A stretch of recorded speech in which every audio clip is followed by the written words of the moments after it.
This is the Cultural Fluency podcast with Angel Pretot, the French coach. That's me. And today in episode 7, I am with Karla McLaren, an award-winning author, social science researcher, and empathy pioneer. She is the founder and CEO of Emotion Dynamics, Inc. and the developer of the Empathy Academy. Karla, welcome. Thank you so much for being on the show. Thank you so much, Angel. It's so good to be here.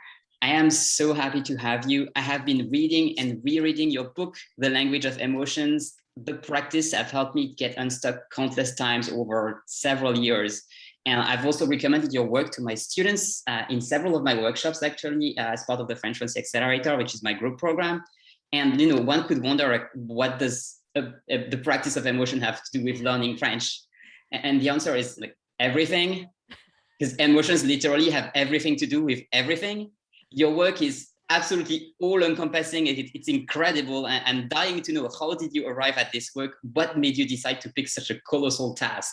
No, seriously.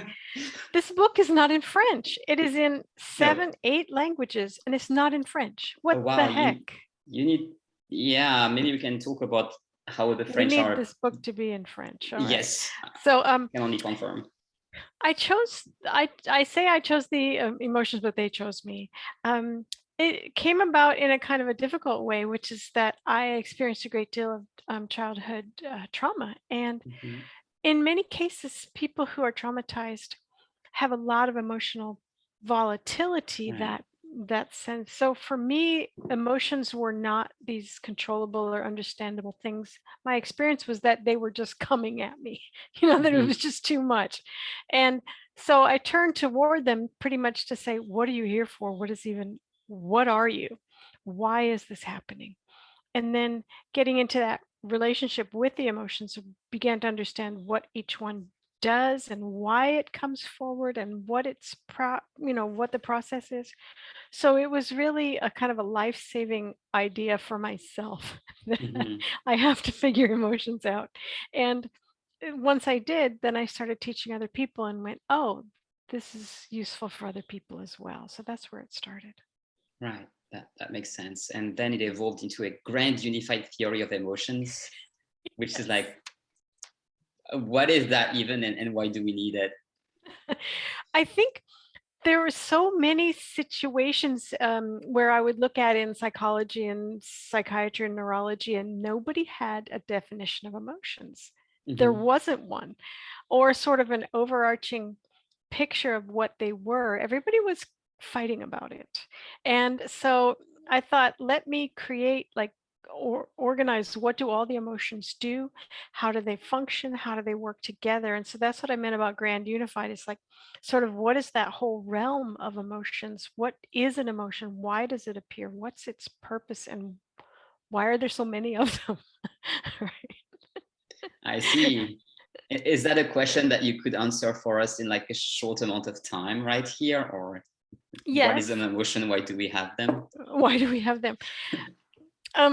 The sociologist Arlie Hochschild says, she calls emotions a sense, and our most important one. And emotions help us make sense of the world. They help us understand what just happened, how we feel about it, and what skills or gifts we have inside ourselves to deal with the thing. So emotions are sort of what make us living beings.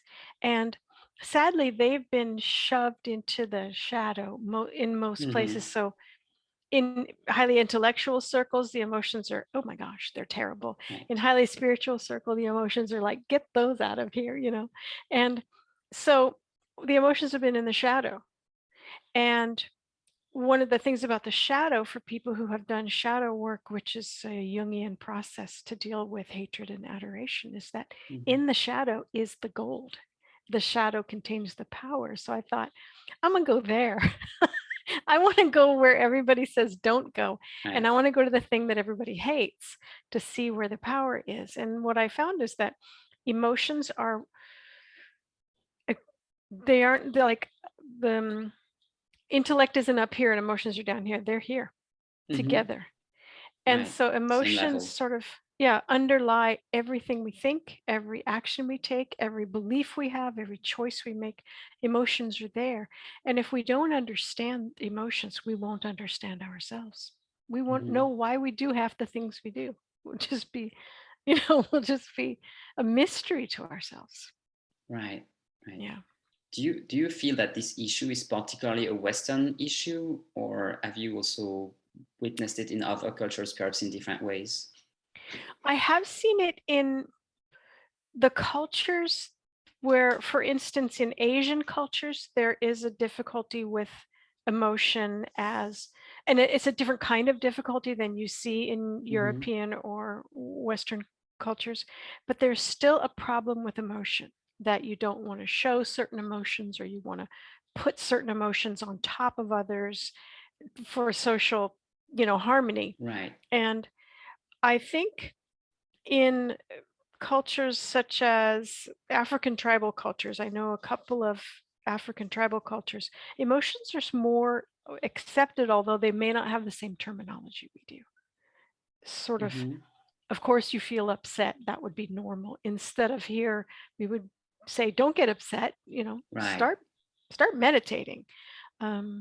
Yeah, so I think the closer people are to nature, maybe, the closer they are to understanding that emotions are natural. That's just a giant oversimplification. We got to start somewhere. So, I mean, let's start here. That's fine. Okay. I mean, you have a number of, I don't like the word controversial, but in your work, you do tend to rehabilitate some emotions that have been really pushed down, because, like, as you say, we do push most emotions down, but some more than others. Yes. Anger, particularly bad for women. For men, it's kind of okay. Shame, bad for everybody. Yeah. Unless we want to shame someone for like our own purpose, then that is apparently socially accepted. That's great. Yes. But you said those emotions have actually a use case, and we have to embrace them. Yeah, and another thing, an emotion that men are shamed out of or not allowed to have is sadness and grief. So men aren't allowed to cry, which does terrible things to male bodies. And women aren't allowed to have anger, which does terrible things to women's lives, right? So each of these emotions has a very specific purpose, and I've begun to look at what is the overarching message that is being given to us if we are denied a fundamental aspect of our own cognition. For women, anger sets boundaries. And so for many women, if you don't have women who can set boundaries, then you can sort of push them around. Right. Yes, absolutely.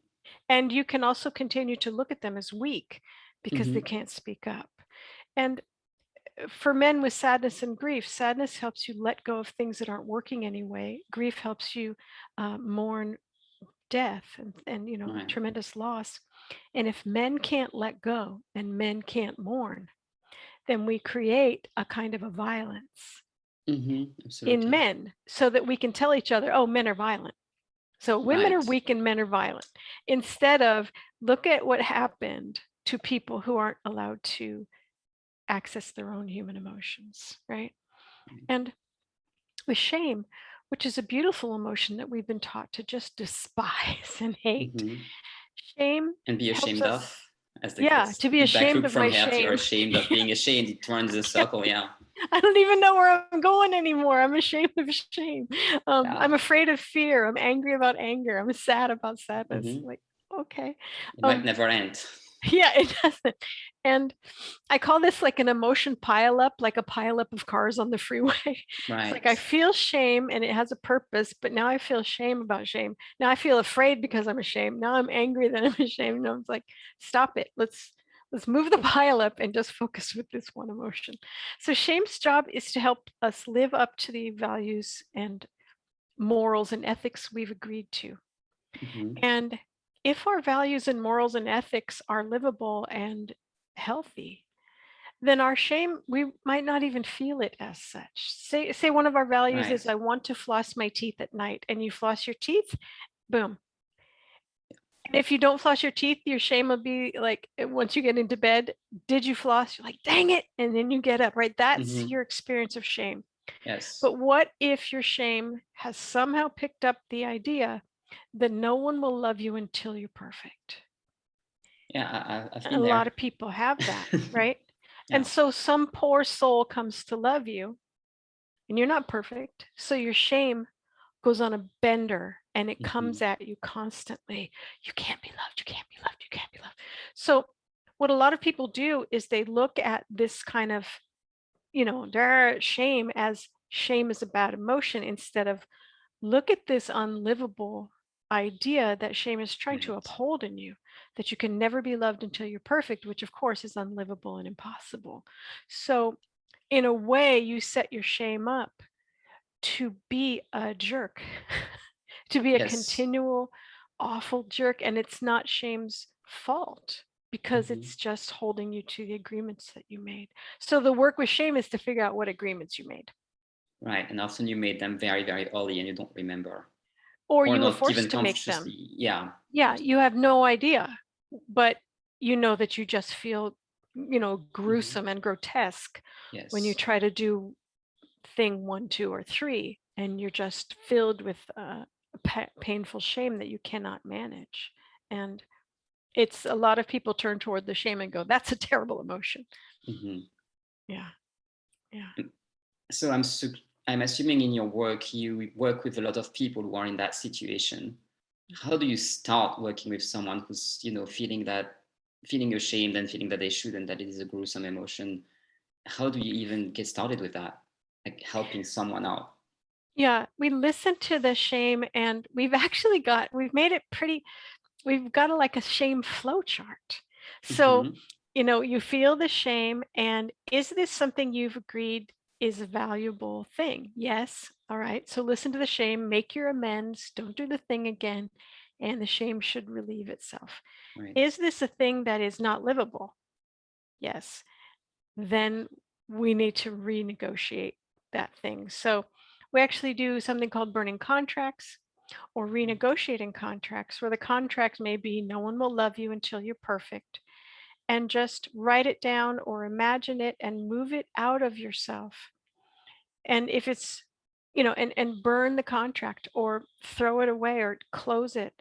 And the reason I use imaginal practices like this is because emotions can speak whatever language you speak or whatever languages Hmm. you speak, but they have a deeper language, which is of imagery, right? Right. It's the language of poetry and art and image and dance. So anything that we can do while we're showing our emotions, I'm trying to get rid of this terrible contract. Hmm. If we do it in an imaginal way, the emotions are like, got that. And so the next Right. time you go toward love and these shaming messages come up, there will be something in you that says, hold on, is that true? Hmm. Right. So it's not a cognitive or it's not an intellectual process Right. entirely because we didn't pick up these terrible contracts intellectually. We didn't Yes. go, no one will love you till you're perfect. That's a great idea. I'm going to do that. Right. Hmm. We Yeah, and picked it's it also up. beyond the language. Like it wasn't Yes. actually worded, right? So Yeah. it's It's why like a we. cultural Yeah. upload or something that Hmm. we were never really sure we did it or we Yes. didn't have agency or choice at the time. So it's a way to return agency and choice to you and your shame. So do you use a lot of meditation or like halted states of consciousness to do this work? Because it feels to me that would be easier if you have lower brain waves rather than Yeah, being we up in your head all the time. Yeah, we do a lot of moving into the body and Hmm. just settling, Right. grounding, getting a sense of peace and quiet. We have practices called comfort body where you just, so lots of somatic, lots of connecting with your body. Because a lot of times if you're very intellectual, you can fool yourself. Oh, yes. As you know, you can fool yourself really easily. But your body will say, nope.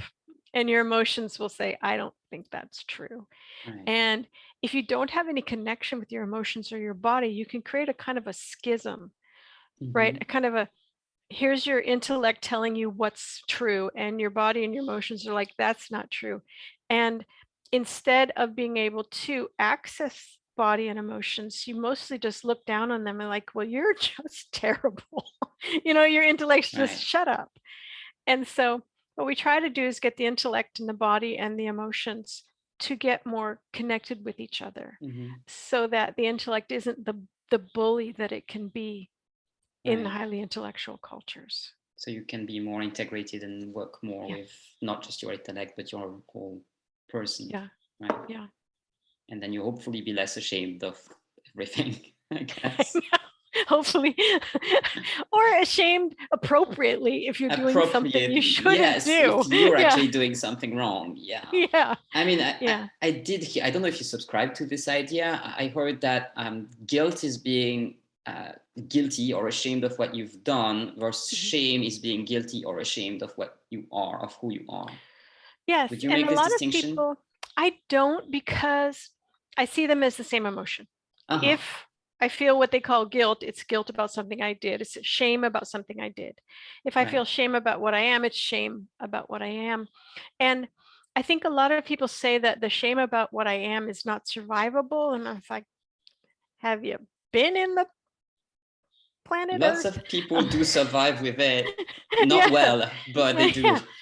But I mean, this is the work of human evolution. This is the work of, the great epics. This is the great drama of realizing that you have become something that you cannot be proud of, right? That you have become a kind of a monster. So how do you return to life? And that's what, one of the sacred work of shame is to hold you accountable when you have gone so far out on a limb of just not it's not okay what you're doing. It's not okay what you're being. And I saw this most powerfully. I taught, I'm a singer. I taught a cappella harmony singing in prisons.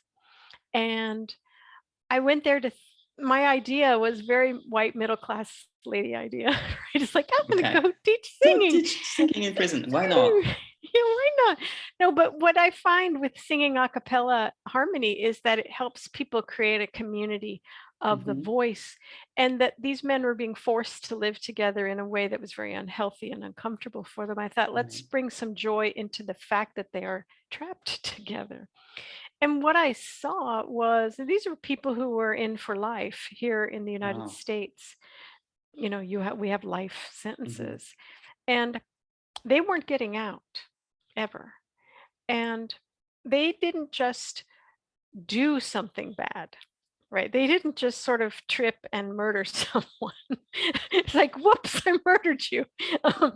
They had become murderers. They had become rapists. They were monsters.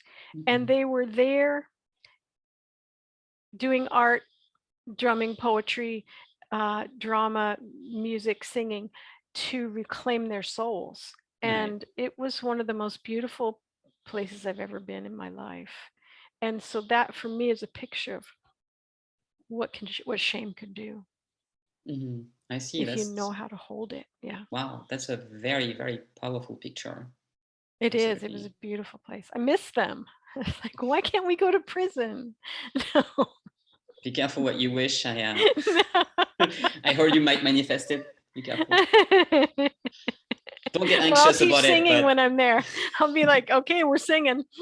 We're trapped together. We're singing harmony. That could work. I'm feeling a bit anxious about like the idea of even being trapped in prison, even if I can't sing, so that might be that. But one of your books is called Embracing Anxiety. And anxiety is a topic I speak a lot about with my students because they feel very anxious. Not all of them, of course, but some of them feel very anxious about speaking French. And that's why I tend to quote your work left and right because of that. But still, embracing anxiety is kind of an unexpected proposition. I don't find that weird coming from you, but still, like, how did you choose such a title? And what does that mean to embrace anxiety? This was a suggestion from my publisher. They wanted to do a book on one emotion. And I was like, do we do shame, depression, or anxiety? And it was during the pandemic, the early days of the pandemic. So we thought anxiety. Anxiety is the one. And to embrace it. And the reason for that is because people really don't understand anxiety at all. And I was very surprised by this, because when I started asking people, talk to me about anxiety as I was researching the book, they all talked to me about the related but different emotion of panic. And panic, the difference between them is, all right, I'm going to start with fear. Fear is the emotion that comes up in the present moment to help you orient to whatever's going on and to notice whether there's any change, novelty, or possible hazard. If there's a hazard, panic wants to come in because it's your life-saving emotion that helps you fight, flee, and freeze. So fear is the present moment. Panic is about danger. Anxiety is about the future. And what it does is it helps you plan and scheme and prepare and get ready for all of your tasks and your projects and your deadlines. So it's got a lot of energy, right? Because you got to get stuff done. And because people don't understand these emotions very well, when that energy of anxiety comes up, sometimes people sort of move into panic. We call it pangxiety. It's panic plus anxiety. We have to make up words in English because English has a terrible emotional vocabulary for. Oh my God. You don't speak French, do you? No. It's worse. Do you have a better one? No. It's worse? Oh, it's worse. Yeah. Who's got the best one? German? I don't know. For me, it's easier to speak about my emotions in English, but it's also because it's the language I've worked the most with. Okay. And I have a much harder time explaining my emotions in French. And sometimes I feel just that the vocabulary is simply not there, or the words mean something else than what I want to say, and I can't communicate it. And the other people have also not worked on it, so it's bad. Yeah. We've had to create portmanteau words in English to talk about panic plus anger, panger. You know, anger plus panic, anxiety plus panic, pangxiety. Happiness and anxiety, angzappiness. You know, like we've just had to make up words. It's a thing now. But it refers to a real situation, right? Yeah, it refers to a real situation when those two emotions are coming together. Well, you have to be careful with angzappiness because happiness thinks everything's cool. Happiness thinks everything's great, and you want to see that emotion come up when everything is great. But when anxiety and happiness work together and you're not very grounded, your happiness will say, yeah, we can take that project on. Yeah, of course. All right. I could take 2 more. Come on, let's do it all. Right. And then anxiety and happiness go on a little bit of a dance while the rest of you goes, what? I had plans, right? So anxiety and happiness can kind of be like kids that get a little too excited, and you're gonna have to separate them. I'm not sure I get it. Like, is it that you're anxious about something else you have to do, and then you just have like an avoidance behavior by picking up more projects? Or it may be. It may be. Why do you pick up so many projects, and why do you believe that you could do that much work? Like, I think we've all gotten into that place. We're like, sure, I'll take on that project. I've done that a lot. And you wake up in the middle of the night recently. Going, yeah. Well, it's not that recent. I mean, it's episode 7. It's going well. I was correct. I can pick it up. Getting back to the fear, anxiety, panic is that anxiety should give you some energy. It should give you some forward focus. And one of the problems with anxiety is that your body doesn't live in the future. It lives in the present. So anxiety can kind of unbalance you as a function of its work. So if you don't have regular grounding, and if you don't have regular sort of body care and emotion care, that's a normal part of your life, anxiety can sort of tip you forward and sort of throw you into a kind of a race, gotta go, gotta run, gotta fly, and as you're doing that, your panic may come forward because you're not exactly safe when you're running like this. Of course. Right. So for many people, anxiety and panic they're like this. You can't get them apart. Right. And so the work with anxiety early on is to understand the difference between the two emotions. And the question would be, is there any physical danger to my actual life right now? Mm-hmm. And if the answer is no, you can say, thank you, panic. Let me look at the anxiety, right? What needs to be done? Is there a deadline coming up? Am I prepared? Then, you know, and if you find your panic coming back, it could be you've got too many close deadlines. You've got too many things to do. A normal human being couldn't do what you have planned. Right. So you're in a kind of danger there, right? I mean, if you think of the social danger you might be in, if you agreed to do something and you blow your deadline, people are not going to respect you. Right, of course. So your panic may come up and say, there's some social danger here. So it's working with anxiety is kind of an emotional masterclass because it has so much energy and does so much for you. Basically, it's your motivation. Anxiety is your motivation. And we can be motivated in loving and relaxed ways, or we can be motivated with a fire underneath us. And so there's that whole, and also shame gets in there. We call it schmanxiety. I think I can relate to that, schmanxiety. Yeah. Schmanxiety is, if it's working beautifully, shame plus anxiety will help you go, are you not just doing your work, but are you doing the best work? Are you doing the most grounded and work with integrity? And does this work have meaning, right? That's when shame and anxiety are working well together. If they're not, and you've got some yucky shaming messages from school or something, it's like, why aren't you done? Why can't you finish anything on time? You're a loser, right? That's when shame and anxiety are kind of fighting. Yeah. Because you've got all that training. Yeah. That's bad. Needs a burning contract session. I see. Would you consider fear and anxiety to be the same emotion? Or, I mean, you said fear helps you navigate the present, but like, yes. I think for a lot of people, it's kind of intertwined. Yes. Yeah. Fear and anxiety. And we call it fear-anxiety. Right. Fear-anxiety. And you can call it, of course, anything you want, because these are just made up words. But fear is about the present moment and anxiety is about the future. But in many cases, you need both. Right. Because you need to be aware of what you're doing and that everything is ready so that in the future you arrive prepared. And so both, they can be together, but both are fairly energetic emotions. And if you have kind of mistaken energy for being overwhelmed, then panic may come in and go, well, what's wrong? Is your life in danger? And then you're like, come on, no. I mean, panic means well. Panic always means well, but it's all a lot of energy. All emotions mean well, right? They all do. None of them mean bad. Yeah, nobody wants to hurt you, but if you've got fear, anxiety, and panic at the same time, that's like an overwhelming amount of energy if you don't know how to work with it. Right. And so you just might feel overwhelmed.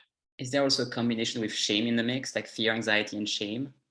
Yeah. Because I think I have a case like that right now. I think I have a case. I have a thing. No, I mean, I realized that recently. A relatively common, I'm working on this, so I think it's going away, but a relatively common emotion for me is that I'm afraid of feeling like a failure in the future. Yes. And if I actually genuinely fail, and because I noticed that I was like, oh, that this state comes up frequently for me. Yes. But if the thing I'm afraid of, like if I actually fail, because I mean, that happens sometimes, like sometimes something goes wrong. Like I started learning cryptocurrency trading. Not every trade will go right. It's impossible. And so I'm afraid if they go wrong, I'll feel like a failure. But then I realized that when it does happen, or if I fail at putting out a project that like the deadline that I set for myself or whatever, I look at it, I'm like, oh, okay, this didn't work. How do I fix it? I don't have time to feel like a failure or feel ashamed at that moment because I have something to do. Yeah. But prior to that, I have this really weird feeling where I just like dawn on myself preemptively for something that might happen, but if it happens, it's not a big deal. Yeah. It's so weird. Yeah.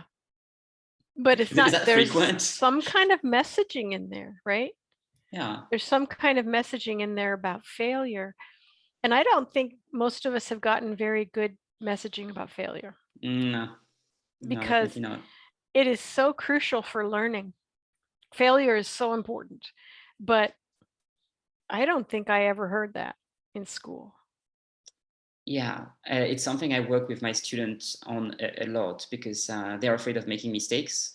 Yes. And the problem is that with me being a French coach, most of the time I work with like a curriculum that I make for each student, and that curriculum is being made as we go. It's Yes. like sort of a skill of just coming up with what to do next. The Yes. only way that I can come up with what to do next is if they make mistakes. Yes. So we have a bit of a problem where they're afraid to do the very thing that I need them to do. Yes. Yeah, well, Yeah. I tell them to read your books. There is a beautiful learning model. It's a 4-stage learning model that might be helpful because it's got shame in it, but they don't say it that way. So it is the consciousness and competence model. You may know it. No, it's new to me. Tell me about it. If you don't know something, I'm going to go from left to right. If you don't know something, you are unconsciously incompetent. You don't know that you don't know. The 4 Yeah, stages of competence. Yeah. Yeah. I actually know And that, so yes. that second stage where you are now consciously incompetent, Right. you know that you're not good at it and it bothers you. This is the shame place. Right. Right. And a lot of people, they will not learn. They will stop here at the consciously incompetent place, and it's work to get consciously competent, right? There, but there's shame there, which is you don't know what you're doing. You are not an expert, right? You have to practice. Right. And a lot of people just they can't. And it's because of the shaming messages they probably got at school. You should know this. You should know this already, or something like that. Yeah, and something I hear from my students a lot, like I should know this. I'm like, yeah, you don't, so work on it. You know? Yeah. Yeah. This is the place that you don't know. And when you're learning something new, that is such important information. The places where you missed it, there's something there. Right. Like I used to tutor calculus, which is a very step-by-step. Yes. It's a recipe calculus, and you have to get the recipe right. And watching where people would miss a step was so important, because there was a mathematical process under there that they didn't quite understand. Right. And if they didn't understand that process, calculus was not going to work, right? But you're like you said with language, I need to see that mistake so that we can smooth that out. You need to know where the thing was wrong. Yes. But a lot of people are like, I should know calculus. Like, no, you shouldn't. Calculus is freaking hard. No, yeah, it is. Absolutely. Are you familiar with the Dunning-Kruger effect? Yes. Which is, I am. One day I just overlaid those two models together, the 4 stages of competence and the Dunning-Kruger effect, because the people who are unconsciously incompetent, they are the most confident and the most annoying. And that's the Dunning-Kruger effect. If you don't know, if you don't know anything, or if you know like 2 or 3 things about something, and you're just like, you think you know everything, you're just basically unconsciously incompetent. And then you like slide down that curve when you realize that, oh shoot. Yeah. So I find that's really helpful for people to understand why they feel bad when they're at like the low point. Yes. The second stage, which is the low point of the Dunning-Kruger effect. Yes, and it's work. It's work to learn something new. Yeah. And we call that a learning curve, right? For a reason. Yes. Yeah. And here's the not learning, and here's the forgetting curve. I remember there was some research done on people who were learning to read as adults. They had somehow missed that stage. And many of them reported that they needed to wear their sweaters and socks, because as they were reading, they would get cold. I mean, there was so much cognitive effort into reading after they draws the heat away from they missed that period of reading, where it would have been easier before the age of 12 or 13. I think it's the same with language, right? Isn't there a space where children sort of pick up language much more easily, and then it kind of filters? sure about that. It Okay. seems to be some sort of like widely acknowledged truth, Yes. but I don't feel that I actually witness it. What I do witness is that children are not actually afraid. If you put a Okay. bunch of children who speak different languages in a sandbox, they will naturally pick up the language of each other a bit because they want to communicate, and they just Yeah. go for it. They do it. They don't have the inhibition that adults have. Okay. If you put a bunch of adults that speak different language in a room, nothing will happen. Probably. Like if you try to give them a mission, maybe like you frame it as an experiment or something, but you would have to like communicate a lot to them, like this is what you have to do. And kids, they're just like, no, like, oh, other kids, let's play. I think that's well, I like that better part of the then. reason. I like that better then, because I've wanted to learn languages, and I was like, no, I'm past that stage. No, Yeah. definitely not. I mean, when you think about it, how long did it take you to learn English if you're an I'm English still native? learning it. Right, but at what age were you roughly fluent? 3 or 4. Yeah. 3 or 4? That's young. I mean, at what age were you fluent with reading and writing?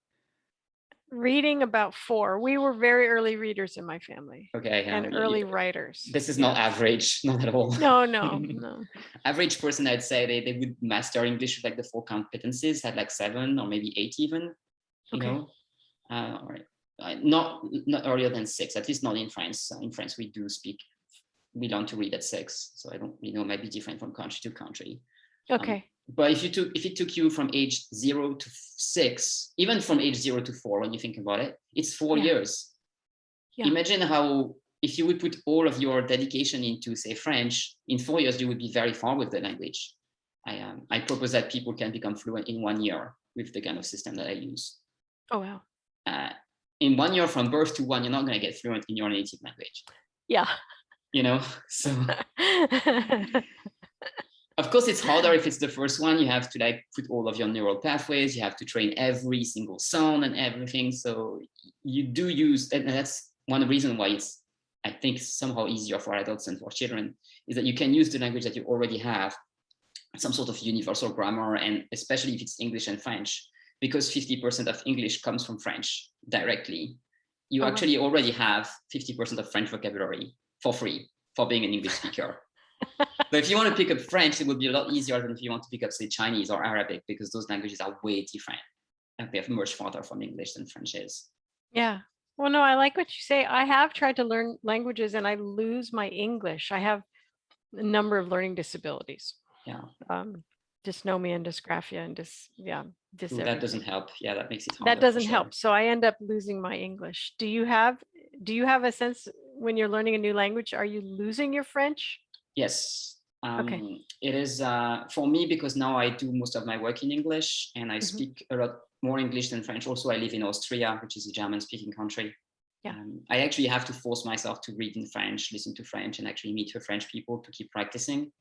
And there are a lot of topics, emotions being one of them, that like I was telling you, it's a lot easier for me to speak about those topics in English than in French, because I have just not practiced as much. And it's normal. Anyone who's bilingual will have differences in the topics that they can speak about, and will have different levels of fluency, even if they're quote unquote perfectly bilingual. And I have actually consciously made the decision. I'm a polyglot originally. I speak 6 languages, or at least I could speak 6 languages, but I have made the conscious decision to only practice my English and my French and become very good at those 2, because that's what helps my work the most. And the others, Spanish, German, Portuguese, and Esperanto, I can speak them if I have to. I can like train myself, but I've consciously decided to not work on them, just because you can only do so much. I don't know anyone who's an extreme master at 6 languages. I love that Esperanto is in there. It's a cool language.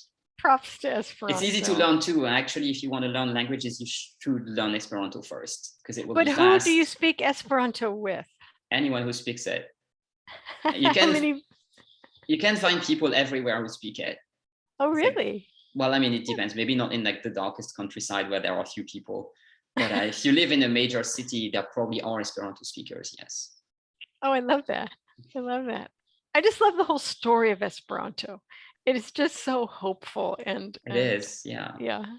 It is. It is. It's like, it was the idea of creating a language for people to communicate, where like everyone could have their native language and their native culture, and then they would have this as a bridge language. Like the proposition was never to replace the original culture, which is unfortunately what is kind of happening with English nowadays, and it happens with every colonial language.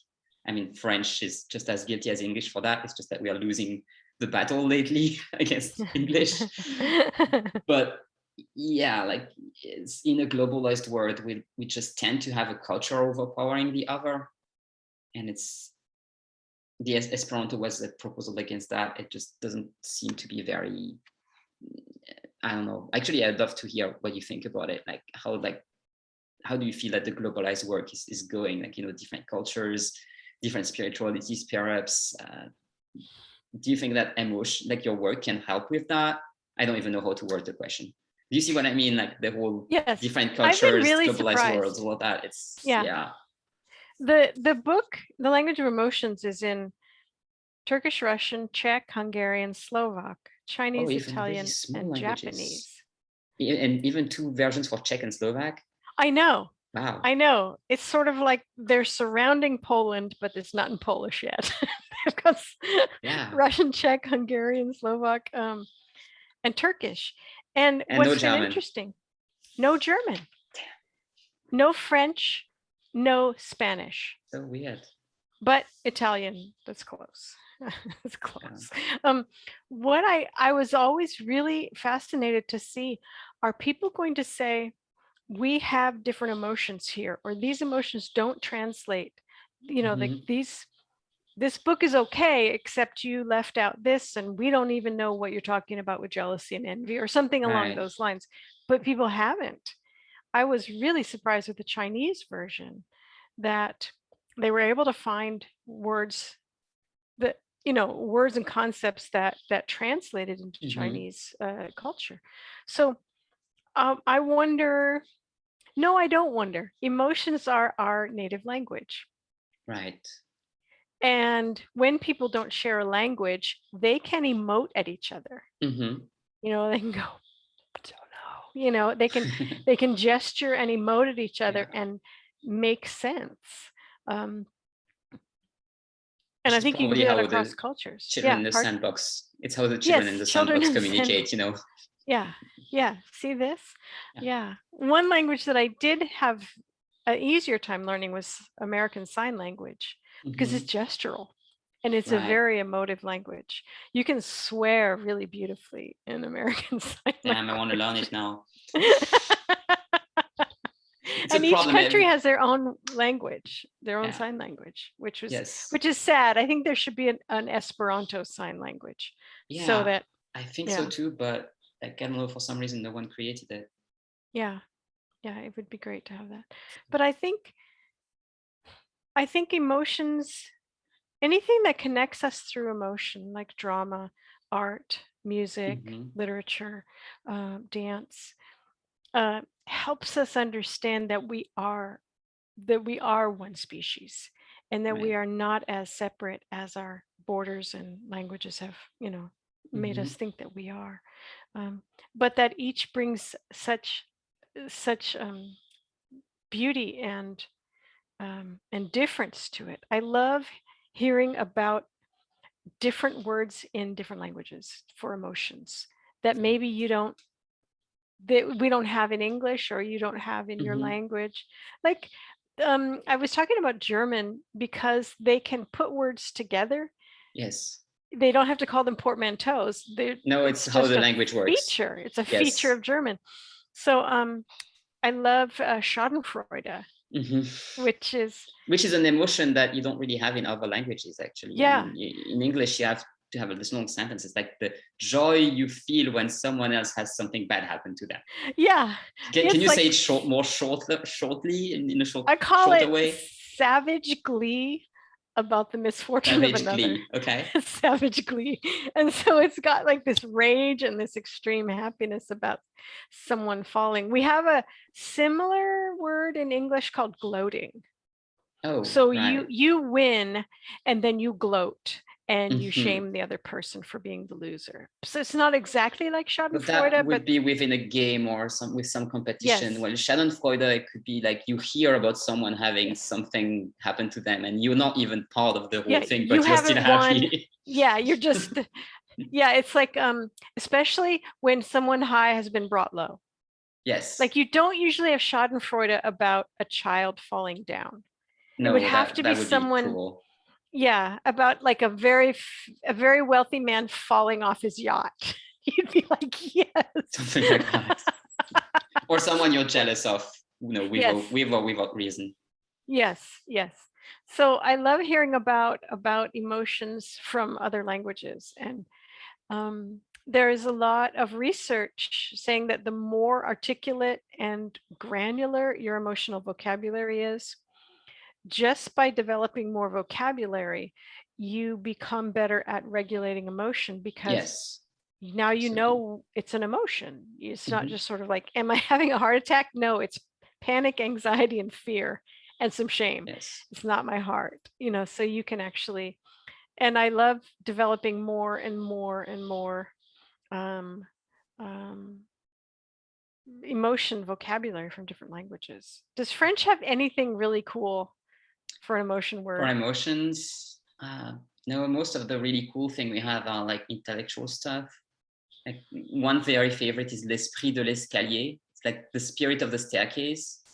It's when you have been in a meeting or you've been somewhere, you've spoken to people as the conversation has gone a bit heated, or you have had like a spirited debate or a situation where you would have had to come out as clever, but nothing came out. And it's afterwards when you're in the staircase going away that you're like, oh, I should have said that. But it's not an emotion. I mean, I'm afraid that the French are not very good at emotions. I was having that discussion with my sister because she's a school teacher and she still lives in France. And yeah, she was saying that the French are just, for her, notoriously bad at knowing their emotion. They just rant a lot and they get angry very easily.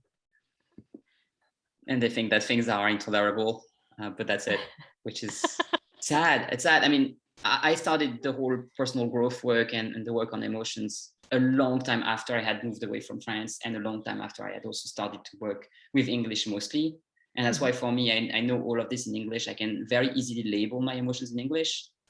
And if I wanted to speak about my emotions in French, I kind of have to like force translate, which is weird because it's my native language. Yes.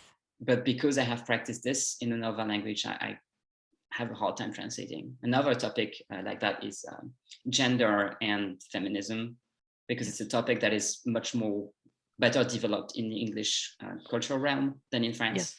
And very often we just don't have words. Like I'm gender fluid, and it's one of the words I cannot say in my native language. Oh, really? Yeah. The only way I can say it is like une personne de genre fluide, but that's a lot of words. And yeah, and if I say that to people, they don't understand. Not that most people understand gender fluid in English either, but at least the word exists. Yeah. Yeah, I've been thinking so much about gender. When we were talking early on about the emotions that men are not supposed to have and the emotions that women are not supposed to have, we've got that violence of the gender binary. And I was thinking of people who are fluid, people who are between these categories. I think that they would have to pay attention to the rules of both. And also, what I notice is that anybody who's not a part of a binary, who's like, nope, that doesn't work for me, has to do a lot of emotional work. Yes. To almost settle people, almost help people settle down in their emotions about you're breaking a rule. You are out of the category, and I don't know what to do with you. And this is true. Yeah, I'm thinking about that a lot. Is, we know what happens to men and women. I'm looking at people in the middle. What is happening to them in terms of the emotions they can and cannot have? Well, I mean, they're not supposed to exist in the first place. Yeah. So having emotions on top of existing, and you're asking for a bit too much. I'm sorry to be so blunt and cynical about it, but it's unfortunately like the situation that we are in. Yes. And for me, well, also because my whole personal growth journey also happened because I started to deal with gender and I got fired twice. And then I decided to create a business instead of trying to stick to like the employment thing because it didn't work for me. Yes. And so all of that was part of the same journey for me. Now the point that I'm at is that I don't care. It's not my problem what other people feel. Of course, if I'm in a situation where it's a friend or it's a client and I have a vested interest in managing this person's emotions, I'm not going to purposely, well, I'm never actually going to purposely shock someone because I don't like doing that. But it took me years to reach a point where I'm like, okay, like their problem, not mine. Yes. But also there's a lot of privilege involved because I own my own business. I make my own living. I don't need to cater to a boss. I don't need to find a job. I don't need to, and I wasn't always in this position, and not all people who are either transgender or non-binary are in that situation. Yes. So I'm well aware that my position is great. It did not just happen. I built it. But yeah, I'm not an example of how it is for everyone in outside of the gender binary. Yes. Yes. I'm working with I live in Sonoma County, California, which is a fairly expensive place to live. Well, California is. And the rule is once rents get above 1/3 of a person's income, homelessness will explode. And but what we also see out there, so I work out doing outreach and just bringing things to people and seeing what they need. And I see a lot of gender fluid people who are That's interesting. Probably because of California. Yes. Yeah, it's known to be the best Many place in the are world. sent away from their homes here. And I've just been really feeling into it and just trying to figure out what is my, as a person with privilege who's driving around supporting people, what is my approach? What is there something I can do? One of the problems I've been seeing is I have clothing that is separated into men's and women's clothing because of the sizing. And so I go up to someone and I'm like, here's the men's clothing. And I'm like, oops, I'm just, darn it. It's like, the whole structure of it is that there's men's clothing and women's clothing. There's what no about middle changing place. rooms? Yeah. Can you imagine the issue with changing rooms? Yes. I recently started to go to the swimming pool again because after 5 years, I found a way to have a sort of swimsuit that is gender neutral. It might be the only one in the world. Okay. So, yeah. Yeah. It's everywhere. It's everywhere. You could organize your clothing by size, not by men and women. Yes. Also because there is actually a lot more size difference, like physically, there is a lot more size difference within women as a range and within men than between the average man and the average woman. So it's actually, when you think about it, it's a bit absurd to have it separated in those two categories. It's a complete social construct that is not actually reflected in the physics of the thing that you're thinking about. Oh, now I'm going to redo the whole storage unit. Yes. But then you need to make sure that you're using the same size chart, because an issue is that there's also male size chart and female size chart, and it's different from country to country. It's the different hassle for me because I have male clothing and female clothing. Yeah. And it's a nightmare to deal with those charts. Like I never know what I'm looking at. It's a nightmare. If from clothing maker to clothing maker, it's different. Mm-hmm. Yeah. Yeah. So, yeah. Yeah. No, thank you. It's a good idea. Happy to help if that helps. I'm afraid like when I speak about that, I'm afraid I'm going to confuse people even more rather than help them. But I think if they get confused and they start to think about it, it's also a good thing. Yeah. Because it makes them question, the binary world that they have lived in so far, which hasn't disturbed them, but disturbs other people. Yes. So. Yes. Yeah. No, thank you. Yeah. Well, and thanks for your point about French, because none of the books have been translated into French, and I keep wondering why. And it's probably because they might not the French care publishers enough. are like, what is this? This is not even a thing. Emotions? Who cares? It could be, unfortunately. Yeah. Yeah, But it's hard. There's so many Canadians who want to read this in French. Mm-hmm. Yeah. I would love to translate it, but I cannot possibly find the time. Like it's what, like 600 pages. Plus, it's already kind of a tough read because it's so meaty and intense. I cannot imagine the work it is to translate that. Yeah, it's big. It's big. Yeah. All right. There's one question that I love to ask at the end of each interview, unless it comes up earlier. Is, do you think things are getting better with, cultural transcommunication, but also emotional communication, relationship between people? Is it improving? Could we ask this when the pandemic is over? Because right now it looks pretty bad to me. Can we come back? That's an answer. We can make another episode in, like, I don't know, 1 or 2 years. You probably have another couple of books out. Sure. I've been so concerned about humans over these past 5 or 6 years, just so concerned. Me too, to be honest. Yeah. I was like, are we going to be able to pull this out of the fire? I do not know. I really don't. Yeah. Well, I guess that's kind of the last answer to the, well, I have another question, like one very last question. Okay. I would have loved to like finish on a more gleeful note, but hey, we're almost out of time, so we're gonna have to wrap this up, but it was amazing talking to you. Where can people find you? KarlaMcLaren.com, and you can take courses at empathyacademy.org. Right, perfect, amazing. So if you aren't familiar with Karla's work, I'm serious, you need to dive into it. And I don't use the word need lightly, but like it is absolutely life-changing. It changed my life. It changed so many other people's lives. So I'll put all the links in the show notes so you can find Karla's work. And yeah, thank you for listening to this episode. If you enjoyed it, please leave a review on the podcast platform that you use, or a comment if you're on YouTube. That would mean the world to me, and it would really help other people find the podcast and also convince other amazing guests like Karla to join with us. So thank you so much, Karla, for being here with us. And yeah, I look forward to what you will do in the near future. Thank you so much. All right. Thank you for listening, and stay tuned for the next episodes.